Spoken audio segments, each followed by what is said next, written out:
பாதை தெரியாதலைந்திருந்தேன், தேடி வந்தீரையா. அனாதையாய் நான் அலைந்திருந்தேன், அல்லே அனைத்தீரையா. பாதை தெரியா அலைந்திருந்தேன், தேடி வந்தீரையா. அனாதையாய் நான் தவித்திருந்தேன், அல்லே அனைத்தீரையா. நீர் நல்லவர்தானையா, நீர் வல்லவர்தானையா, நீர் பெரியவர்தானையா, என்னை மீட்டவர்தானையா. நீர் நல்லவர்தானையா, நீர் வல்லவர்தானையா, நீர் பெரியவர்தானையா, என்னை மீட்டவர்தானையா. நீர் ஒருவர் மட்டும் போதும் ஏசையா, உம் கிருபை ஒன்றே போதும் ஏசையா. நீர் ஒருவர் மட்டும் போதும் ஏசையா, உம் கிருபை ஒன்றே போதும் ஏசையா. இயேசு கிறிஸ்துவின் இணையற்ற நாமத்தினாலே தேவ சமூகத்தில் சேர்வதற்கும் அவரோடு கூட கொஞ்ச நேரம் வேத வசனங்களை புரட்டுவதற்கு நமக்கு கொடுத்த பெரிய கிருபைக்காக நான் அவருக்கு ஆயிரம் ஆயிரம் கோடி துதிகளை செலுத்துகிறேன். அப்போஸ்தலர் 15ஆம் அதிகாரம் 22வது வசனத்தில் குறிப்பிடப்பட்ட 2 நபர்களை இன்றைக்கு நம்முடைய நினைவிலே கொண்டு நாம் தொடர்ந்து தேவ முகத்தை நாம் பார்க்கலாம்.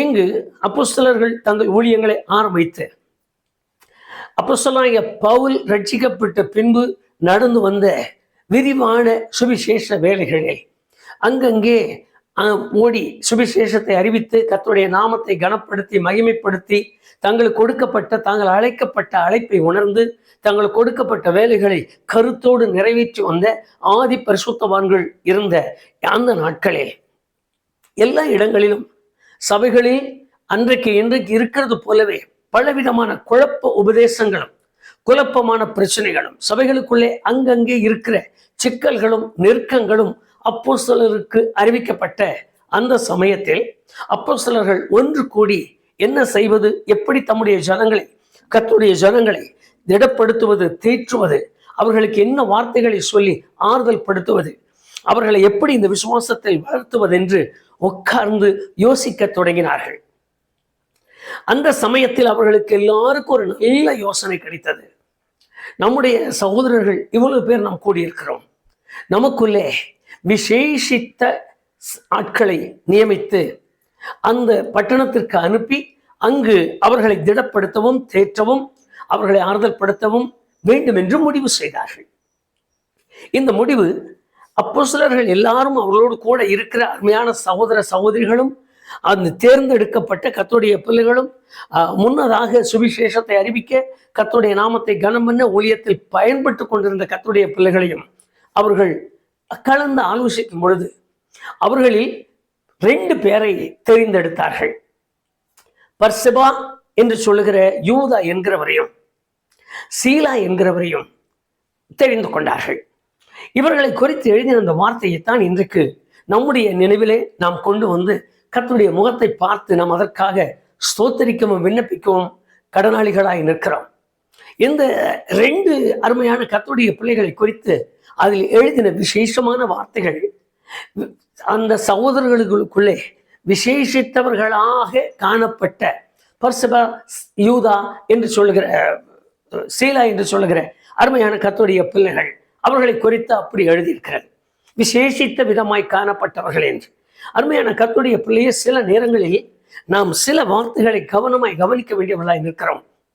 அவ்வளவு கர்த்தருடைய ஜனங்கள் அபிஷேகம் பெற்றவர்கள், ஆவியில் நிறைந்தவர்கள், ஊழியத்தில் வாஞ்சியுள்ளவர்கள், ஊழியம் செய்ய வேண்டும் என்று விரும்பினவர்கள், கர்த்தருக்காக தங்கள் ஜீவனையை கொடுக்க துணிந்த அத்தனை பேர் இருக்கிறவர்களின் நடுவிலே விசேஷித்தவர்களாக எண்ணப்பட்டு விசேஷித்தவர்களாக தேர்ந்தெடுக்கப்பட்டு விசேஷித்தவர்களாக இந்த ஊழியத்தை செய்வதற்கு தகுதியுள்ளவர்கள் என்று அங்கீகரிக்கப்பட்டவர்கள். மற்ற எல்லாரை பார்க்கலாம் விசேஷித்தவர்கள் என்று சொன்னாலே சிறப்பான அல்லது கொஞ்சம் மேம்பாடான தகுதியுள்ள, மற்றவர்களை விட சிறந்த, மற்றவர்களை விட எல்லாவற்றிலுமே பேர் பெற்றிருக்கிற ஒரு நிலையை குறிக்கிற ஒரு வார்த்தையாகும்.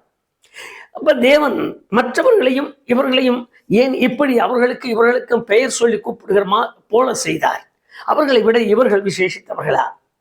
இவர்களை விட அவர்கள் கீழானவர்களா? விசுவாசத்தில் குறைந்தவர்களா?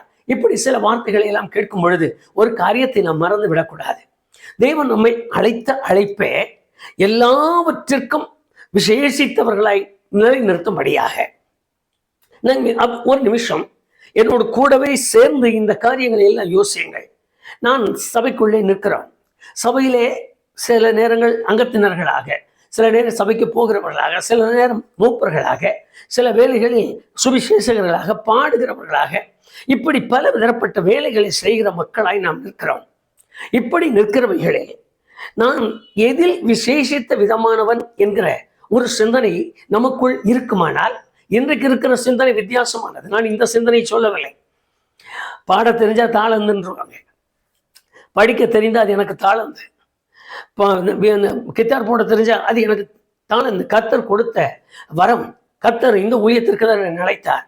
பாட சொல்லித்தான் என்னை அழைத்தார். படிக்க சொல்லி அழைக்கல, அடிக்க சொல்லி தான் அழைத்தார். என்ன சுவிசேஷம் சொல்லலை. இப்படி எல்லாம் சொல்லி பலதரப்பட்ட மக்கள் பலதரப்பட்ட காரியங்களை சொல்லி தங்களுடைய தரத்தை தாங்களை நிறுத்திக் கொள்கிறது உண்டு. தங்களுடைய தரத்தை குறித்து அவர்களாக நிர்ணயித்த வார்த்தைகளை சொல்லுவதும் உண்டு. ஆனால் வேதம் சொல்லுகிற காரியங்கள் மிக வித்தியாசமானவைகள். அத்தனை பேருக்குள்ள விசேஷித்தவர்களாய் காணப்பட்ட 2 பேர் என்று சொல்லும் பொழுது நம்முடைய நிலையை நினைத்து பாருங்கள். நான் சபைக்குள்ளே நான் விசேஷித்த ஒரு மகனாய் எண்ணப்படுகிறேனா? சபைக்குள்ளே நான் எனக்கு கொடுத்திருக்கிற ஊழிய காரியங்களை நான் விசேஷித்த விதமாய் காணப்படுகிறேனா? என்னுடைய விசுவாசத்தில் நான் விசேஷித்த ஒரு மனுஷனாய் காணப்படுகிறேனா? கர்த்தர் என்னை அழைத்த அழைப்பில் நான் விசேஷித்த மனுஷனாய் காணப்படுகிறேனா? நீங்கள் இந்த காரியங்களை நினைக்கும் பொழுதே, ஆதி காலத்தில் தேவன் தம்முடைய நாமத்தின் மகிமைக்காக தான் தெரிந்து கொண்ட தம்முடைய குமாரன் இயேசு கிறிஸ்துவை விசேஷித்தவராகத்தான் இந்த பூமிக்கு அனுப்பினார். நீங்கள் வேதவசனத்தில் வாசித்து பாருங்கள். எபிரேயர் 7ஆம் அதிகாரம் 21வது வசனத்தில் விசேஷித்த ஆசாரிய ஊழியத்திற்கென்று அவரை அனுப்பினார் என்று எழுதியிருக்கிறது. இன்னும் 22வது வசனத்தில் வாசிப்பீர்களானால் விசேஷித்த விதமாய் திணையாளியாய் மாறினார் என்று எழுதியிருக்கிறது. அப்படி ஒவ்வொரு காரியமாய் நீங்கள் ஆவியிலிருந்து கவனித்து பாருங்கள். என்னை அழைத்தவர் அல்லது என்னை ரட்சித்தவர், என்னை மீட்டெடுத்தவர் தன் சகோதரர்களுக்குள்ளே, தன்னுடைய தூதர்களுக்குள்ளே, தனக்கு இருக்கிற அருமையான கர்த்தருடைய பரிசுத்தவான்களுக்குள்ளே விசேஷித்தமானவராகவே வந்தார். உன்னத பாட்டு 5ஆம் அதிகாரம் 9ஆம் வசனத்தில் வாசிப்பீர்களானால் கேள்வி மேல் ஒரு கேள்வி எழும்புகிறது. ரூபவதி, உன் நேசர் ஏதில் விசேஷித்தவர்? அப்ப ஒரு விசேஷித்த தன்மை, சிறப்பு அம்சம் அடங்கியது ஒன்று என்னிடத்திலும் உங்களிடத்திலும் காணப்பட வேண்டும் என்று தேவன் விரும்புகிறார். நான் கர்த்தருடைய பிள்ளைகள் எல்லாருக்குமே மறுபடியும் இந்த வார்த்தைகளை நான் நினைவுபடுத்துகிறேன். நான் விசுவாசத்திற்கு வந்த பின்பு விசுவாசத்தை கற்றுக்கொண்ட ஒரு மனிதன் தான் கற்றுக்கொண்ட விசுவாசத்தில் இருக்க வேண்டும் என்று அவர் விரும்புகிறதில்லை. இந்த விசுவாசத்தில் அவன் வளர்ந்து மற்றவர்களை பார்க்கிலும் விசேஷித்த சிறப்பு அம்சம் நிறைந்தவனாய் மாற வேண்டும். ஜெபிக்க கற்றுக்கொண்ட ஒருவன் தான் ஜெபிக்கிற காரியங்களில் தொடங்கி மற்றவர்களை விட சிறப்பு தன்மை உடையவனாய் இருக்க வேண்டும் என்று தேவன் விரும்புகிறார். பாடுகிற, படிக்கிற, துதிக்கிற, ஸ்தோத்தரிக்கிற ஒருவன் மற்றவர்களை விட என்று சொல்லி தான் அவரை விட தான் என்கிற ஒரு நிலையில் பாடி துதித்து ஸ்தோத்தரித்து ஆராதித்து அவருக்கு முன்பாக சிறப்பு அம்சங்கள் உடைய ஒரு மனிதனாய் இருக்க வேண்டும் என்றுதான் அவர் விரும்புகிறார். நீங்கள் வேதவசனத்தில் வாசிக்கும் பொழுது யோவான் சுவிசேஷம் 14ஆம் அதிகாரம் 12ஆம் வசனத்தில் என்னை விசுவாசிக்கிறவன் எதை செய்வான், அது ஒரு காரியமாய் முடிந்தது. ஆனால் விசேஷித்த விதமாய் என்னிடத்தில் அவர் விரும்புவது இவைகளை பார்க்கிலும் பெரியவைகளை செய்ய வேண்டும் என்று. அப்படிப்பட்ட ஒருவனாய் உங்களையும் என்னையும் தேவன் தீர்மானித்து அழைத்து இந்த கிருபைகளுக்கு கொண்டு வந்திருக்கிறார். நீங்கள் நம்முடைய ஆண்டவராய் இயேசு கிறிஸ்துவை திரும்ப ஒரு முறை அப்படியே எண்ணி பாருங்கள். பிலிப்பியர் 2ஆம் அதிகாரம் 6ஆம் வசனத்திலிருந்து 8ஆம் வசனம் வரைக்கும் பாருங்கள். அவர் எதில் விசேஷித்தவர் என்று உன்னத பாட்டில் கேட்ட கேள்வியை போல மறுபடியும் கேட்டு பாருங்கள். அவர் எதில் விசேஷமானவர்? அவர் மனுஷ சாயலாய் காணப்பட்டார். தேவனுக்கு சமானமாய் இருக்கிறதை கொள்ளையாடின பொருளாக எண்ணாமை தன்னை தானே தாழ்த்தி அடிமையின் ரூபம் எடுத்து மனுஷ சாயலானார். ரோமர் 8:3 வாசித்து பாருங்கள். ஒருவரும் காணக்கூடாதவர், ஒருவரும் அவரை பார்க்க முடியாத, ஒரு மனுஷனாலும் அவரை அறிய முடியாத உன்னதமான மகத்துவம் உள்ள தேவனுடைய குமாரன், ஒருவரும் சேரக்கூடாத ஒளியில் வாசம் பண்ணுகிறவர், ராஜாதி ராஜா, கர்த்தாதி கர்த்தா, எல்லா நாமத்திற்கும் மேலான நாமம் உடையவர் என்று எழுதியிருக்கிறது. ஆனால் அவருடைய நிலைமை பாவ மாம்சத்தின் சாயலானாராம். விசேஷித்த ஒரு காரியத்தை செய்வதற்காக பாவ மாம்சத்தின் சாயலாக வந்தார். ஆகவேதான் கொலைசேர் 3ஆம் அதிகாரம் 13 15 வரைக்கும் வாசிப்பீர்களானால் அவர் விசேஷித்து செய்தது என்ன? ஆதிகாலத்து காரியங்களை கவனித்து பாருங்கள். ஆதிகாலத்து சட்டம் பலிகள், ஆதிகாலத்து சட்டம் சட்டங்கள், கட்டளைகள், ஆதி காலத்தில் இருந்தது மிருகத்தின் ரத்தம், ஆதி காலத்தில் இருந்தது பிரமாணங்கள், ஆதி காலத்தில் இருந்தது எல்லா காரியங்களும் எப்படி குற்றவாளிக்கு தகுந்தது போல குற்றத்திற்கு தகுந்த பலி. அவைகளை செய்யாமல் போனால் அவன் பாவம் நிவர்த்தி ஆகாது, அவனுடைய குற்றம் நிவர்த்தி ஆவதில்லை, அவனுடைய தீட்டு அவனை விட்டு கழிவதில்லை. இவ்வளவாய் நடத்தி இவ்வளவாய் செய்து கொண்டிருந்த காலத்தில் இவர் விசேஷித்து செய்தது என்ன? இவரிடத்தில் காணப்பட்ட விசேஷம் என்ன? எழுந்து வந்தார், சட்ட திட்டங்களை எல்லாவற்றையும் சுருட்டி சிலுவையிலே ஆணி அடித்து அவைகளின் மேல் வெற்றி சிறந்தார் என்று எழுதியிருக்கிறது. அவர் ஒவ்வொரு விஷயம், ஒவ்வொரு காரியமாக தேவனுடைய குமாரனை அப்படியே சிந்தித்து பாருங்கள். அவருடைய அனுபவத்தில், அவருடைய ஊழியத்தில், அவர் பூமிக்கு வந்து இறங்கினதில், அவர் வந்தார், பாவிகளை ரட்சித்தார், ரத்தம் சிந்தினார் என்று சொல்கிற அந்த அனுபவங்களோடு கூட அவர் செய்திருந்த செயல்பாடுகள் எல்லாம் கவனித்து பாருங்கள். பிலிப்பியர் 2ஆம் அதிகாரம் 10-11 2 வசனங்களையும் வாசித்து பாருங்கள். வானோர் பூதலத்தோல் பூமியின் கீழ் உள்ளவருடைய முழங்கால் யாவும் முழங்கத்தக்கதான விசேஷித்த நாமம் உள்ளவராய் மாறினார். அவர் ஏதோ அவருடைய காரியங்கள், ஒரு காரியத்தை செய்ய தொடங்கும் பொழுது அதில் மற்ற மக்கள் என்கிறதை விட என்னுடைய பரிசுத்தத்தில், என்னுடைய பக்தியில், என் தனிப்பட்ட முறையில் நான் அவரை நேசிப்பதில், நான் தனிப்பட்ட குடும்பமாய் நான் அவரிடத்தில் அன்பு வைப்பதில், அன்பு கூறுவதில், நான் அவரை நம்புகிற நம்பிக்கையில், நான் அவரை விசுவாசிக்கிற விசுவாசத்தில், நான் விசேஷித்த விதமான ஒரு அனுபவத்தை கொண்டுள்ள ஒருவராய் நிற்க வேண்டுமா? கர்த்தருக்கு மகிமை உண்டாகட்டும். எத்தனை விதமான சூழ்நிலைகள், எத்தனை விதமான சந்தர்ப்பங்கள் என்று பாருங்கள். இன்றைக்கு இருக்கிற அவ்விசுவாசமான வார்த்தைகள், இன்றைக்கு இருக்கிற நம்முடைய விசுவாசத்தை தளர்த்தி போடுகிற அவர்களுடைய கிரியைகள், அவர்கள் செய்கிற செயல் இப்படித்தான் என்று நாம் கற்றுக்கொள்ளத்தக்கதான சூழ்நிலைகள் எல்லாவற்றிலும் தேவன் செய்திருக்கிற அதிசய காரியங்கள், தேவன் செய்திருக்கிற அற்புதமான கிரியைகளை எண்ணி பார்க்கும் பொழுது அது மகத்துவம் உள்ளது. சரி, நம்மை அழைத்த அழைப்பின் நோக்கம் என்ன? நமக்குள்ள காரியங்கள் என்ன? நீங்கள் வேத வசனத்தை வாசிக்கும் பொழுது இந்த விசேஷித்த சிறப்பு மிகுந்த அனுபவங்களை ஆதி காலத்தில் நம்முடைய பரிசுத்தவான்கள் தம்முடைய பிள்ளைகளுக்கு ஆசீர்வாதத்தை சொல்லும் பொழுதெல்லாம் சொன்னார்கள். நீங்கள் யாத்திராகமம் 18-19, ஆதியாகமம் 49-3-26, உபாகமம் 33-16 இந்த 3 வசனங்களை படிப்பீர்களானால் யாக்கோபு சொல்லும் பொழுது விசேஷித்தவனுடைய தலையின் மேல் என்று சொன்னார். மோசே சொல்லும் பொழுது விசேஷித்தவனுடைய தலையின் மேல் என்றார். அப்பொழுது தன் சகோதரர்களுக்குள்ளே விசேஷித்த அனுபவங்கள், விசேஷித்த நடவடிக்கையுள்ள அருமையான கர்த்தருடைய பிள்ளைகளும் இருந்திருக்கிறார்கள். ஆகவேதான் நோவாவை குறித்து சொல்லும் பொழுது, இந்த ஜனங்களுக்குள்ளே உன்னை எனக்கு நீதிமானாக கண்டேன், நீ உத்தமன் என்று நடக்கிறாய், நீ சரியாய் நியாயத்திற்கு அடிபடுகிறாய், உன்மேல் வைத்திருக்கிற, இனி என்மேல் வைத்திருக்கிற அன்பினாலே உன்னை நீதிமானாக நடத்தி கொண்டு போகிறாய் என்று சொன்னார். யோபுவை குறித்து பேசும் பொழுது ஆண்டவரே சாட்சி கொடுத்தார், உத்தமனும் சன்மார்க்கனும் தேவனுக்கு பயந்தவனும் ஆகிய மனிதன் என்று. அப்ப எல்லா மக்களை பார்க்கணும் தேவன் நம்மிடத்தில் ஒன்று விரும்புகிறார் அல்லது ஒன்றிடத்தில் எதிர்பார்க்கிறார். அந்த எதிர்பார்ப்பு மற்றவர்களை விட என்னிடத்தில் காணப்படுகிற சிறப்பு தன்மை. அதற்காகத்தான் அவர் அழைத்தார். நீங்கள் வேத வசனத்தை வாசிக்கும் பொழுது 1 கொரிந்தியர் 4ஆம் அதிகாரம் 7வது வசனத்தை வாசித்து பாருங்கள். கிறிஸ்து நம்மை தேவனுக்கு முன்பாக விசேஷித்தவர்களாய் நிறுத்துகிறார் என்று இருக்கிறது. அவருக்கு மகிமை உண்டாகட்டும். என்னோடு கூட இன்றைக்கு தேவ சமூகத்தில் நிற்கிற எனக்கு அருமையான கர்த்தருடைய பிள்ளையே, நம்முடைய அனுபவங்கள், குடும்பத்தோடு வாழ்கிற அருமையான தாய்மார்களுக்கு நான் சொல்லிக்கொள்ளுகிற ஒரு அருமையான காரியம் உண்டு. மற்ற சகோதரிகளை விட, மற்ற தாய்மார்களை விட நீங்கள் எதில் விசேஷித்தவர்கள்? எதில் உங்களை பார்க்கும் பொழுது எதில் விசேஷித்த விதமாய் காண்பிக்கிறீர்கள்?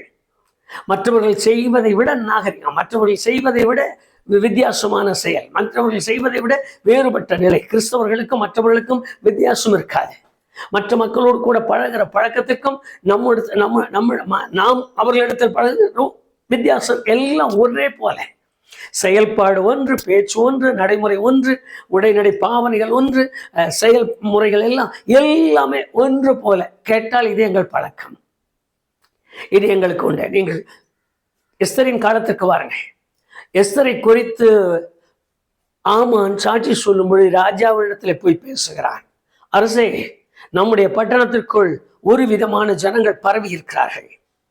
அவர்களுடைய நடைமுறைகள் நம்முடைய ஜனங்களின் நடைமுறைக்கு விட விகற்பமாக இருக்கிறது, மாறுபட்டதாக இருக்கிறது, வித்தியாசமாக இருக்கிறது.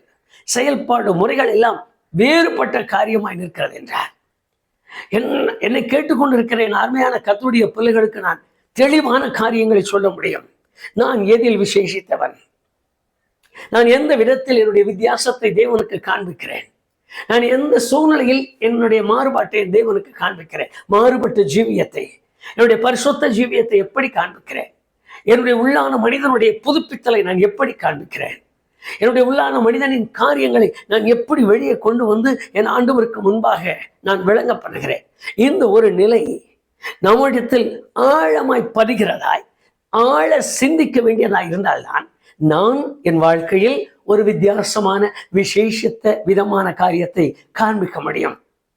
காலையில் எழுந்து ஜெபிக்கிற அனுபவங்கள், உன் குடும்பமாய் உட்கார்ந்து வேதத்தை வாசிக்கிற அனுபவங்கள், குடும்பத்தில் உள்ள பிள்ளைகளுக்கு வேத வசனங்களை சொல்லிக் கொடுக்கிற அனுபவங்கள், அவர்கள் தேவனுடைய சமூகத்தில் நின்று பாடுவதற்கு ஜெபிக்கிறதற்கு அவர்களுக்கு பயிற்சி கொடுக்க வேண்டிய அனுபவங்கள்.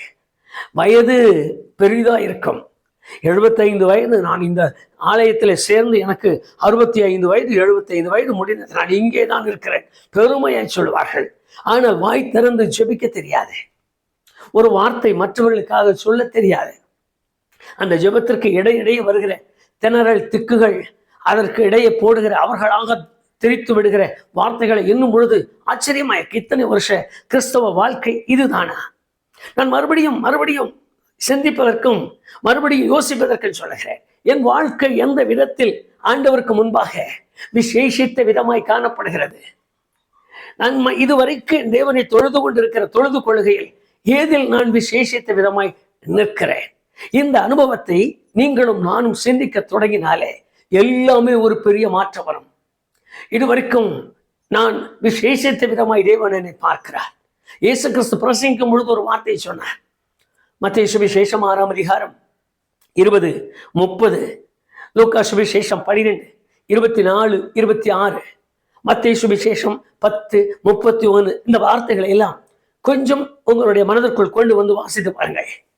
அவர் சொல்லும் பொழுது சொல்லுகிறார், உன் சரீரமும் உனக்குள்ள ஆகாரமும் இன்னது என்று தெரியும். சரீரத்தை பார்க்கலாம், ஆகாரத்தை பார்க்கலாம், சரீரமும் உடையை பார்க்கலாம் என்று அவர்களுக்கு அவர் சொல்லிக் கொடுத்த வார்த்தையை கவனிங்கள். நீங்கள் விசேஷித்தவர்கள் அல்லவா? இந்த காட்டு புஷ்பத்தை ஒடுத்து வைக்கிறார், அதை பார்க்கலும் நீங்கள் விசேஷித்தவர்கள் அல்லவா? ஆகாயத்து பறவைகளை பார்க்கலும் நீங்கள் விசேஷித்தவர்கள் அல்லவா? உணவை பார்க்கலும் உடையை பார்க்கலும் நீங்கள் விசேஷித்தவர்கள் அல்லவா? அப்ப தேவன் நம்மை உருவாக்கின விதம், உண்டாக்கின விதம், அழைத்த விதம், அவர் தெரிந்து கொண்ட அழைப்பின் நோக்கம் எல்லாமே வித்தியாசம் ஆனவைகள், என்னை மற்றவர்களை விட. ஆகவேதான் 139ஆம் சங்கீதத்தில் நீங்கள் வாசித்து பாருங்கள், நித்தியான வேத வசனத்தை நாம் பார்க்கலாம். விசித்திர வினோதமாய் உண்டாக்கப்பட்டோம், விசேஷித்த விதமாய் உண்டாக்கப்பட்டோம், நேர்த்தியான விதமாய் உண்டாக்கப்பட்டோம். ஒருவரும் புரிந்து கொள்ள முடியாமல், ஒருவர் அறிந்து கொள்ள முடியாமல், ஒருவரும் இதை போல உருவாக்க முடியாதபடி உருவாக்கப்பட்டோம். எல்லாமே வித்தியாசமாய், எல்லாம் சிறப்பு அம்சங்கள் நிறைந்ததாய், தேவதூதரிலும் சற்று சிறியவரானோம், அவ்வளவுதான். ஆனால் அதே சமயத்தில் கனத்தினாலும் மகிமையினாலும் அவர் முடிசூட்டி வைத்தார். விசேஷித்த விதமாய் மிருகத்தை பார்க்கலாம், பறவைகளை பார்க்கலாம், மற்ற மக்களை பார்க்கலாம், இருக்கிற கர்த்தரை அறிந்து கொள்ளாத மனிதனை பார்க்கலாம். நீங்களும் நானும் விசேஷித்தவர்கள், சிறப்பானவர்கள். இந்த சிறப்பு தன்மையை நான் பெறத்தக்கதாகத்தான் இன்றைக்கு வரைக்கும் போராடுகிறோம். இந்த போராட்டத்தின் தன்மை எப்படி நான் வெளிப்படுத்துகிறேன்? ஒன்று, ஆண்டவருக்கு முன்பாக ஒப்பு கொடுத்து வாழ்கிற வாழ்க்கை. மற்றொன்று, சவால் நிறைந்த ஒவ்வொரு சூழ்நிலைகளிலும் விசுவாசத்தை விடாமல் பிடித்துக் கொள்ளுகிற அனுபவம்.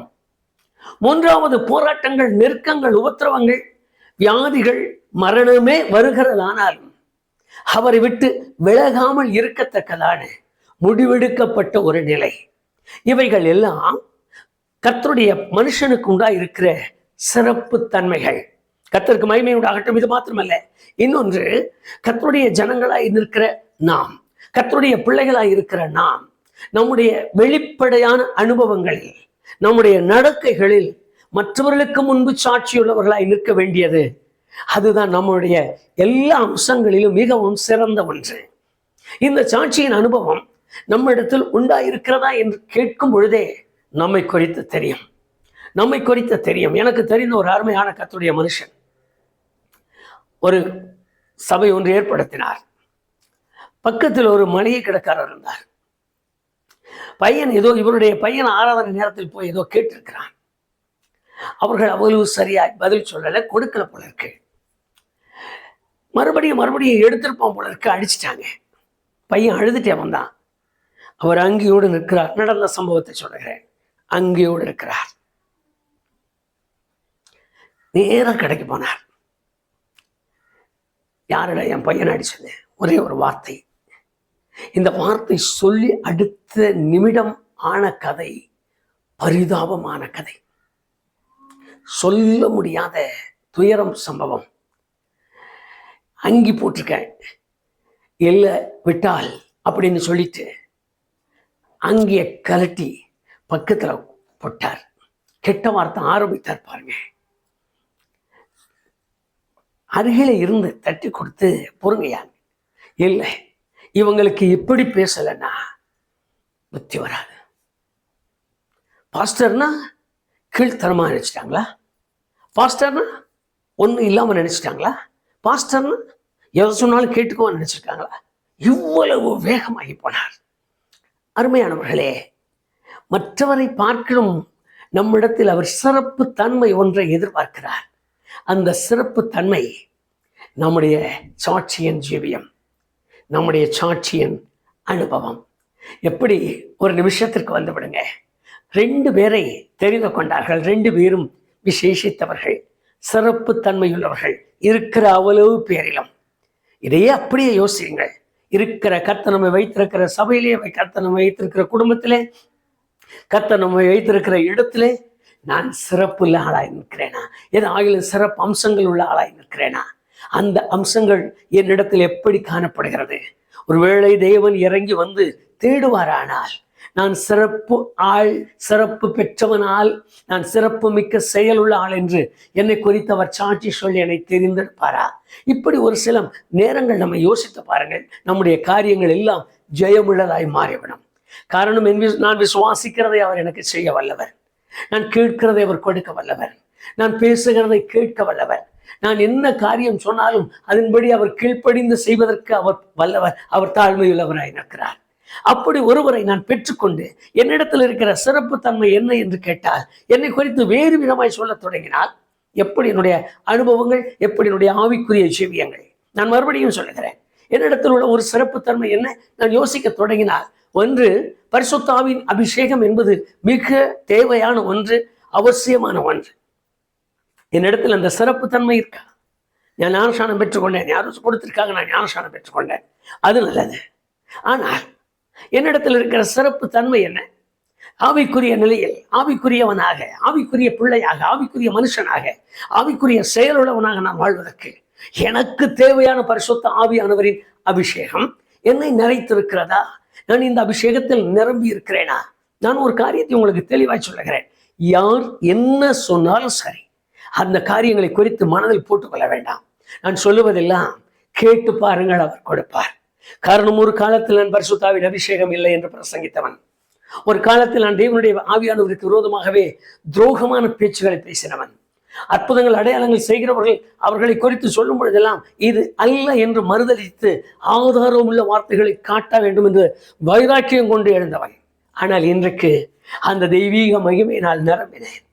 ஒருமுறை அந்த பரிசுத்த ஆவியானவர் என்னை நிறைத்ததால் இன்றைக்கு மற்ற ஊழியர்களை பார்க்கலும் நான் விசேஷித்த விதமாய் இருக்க வேண்டும் என்கிற ஆழ்ந்த நோக்கத்தோடு கூட ஓட வேண்டியவனாய் இருக்கிறேன்.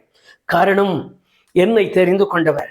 நான் மறுபடியும் சொல்கிறேன், என்னை என்று சொல்வதை விட நம்மை தெரிந்து கொண்டவர் எல்லாரிலும் விசேஷித்தவர்களாய் நிற்க வேண்டும் என்று விரும்புகிறார். அருமையான சகோதரர்கள், யூதாவோடும் பர்செபா என்கிற யூதாவோடும் சீலாவோடும் அமர்ந்திருந்த எல்லாரை பார்க்கலாம். 2 பேரும் விசேஷித்தவர்களாய் இருந்தது போல, அருமையான கர்த்தருடைய பிள்ளையே, அருமையான குடும்ப தலைவியே, அருமையான கர்த்தருடைய ஊழியத்தை செய்கிற தெய்வ ஜனமே, வாலிபரே, வாலிப சகோதரனே, ஒரு நிமிஷம் என்னோடு கூட சிந்தித்து உங்கள் இருதயங்களை தொட்டு பாருங்கள்.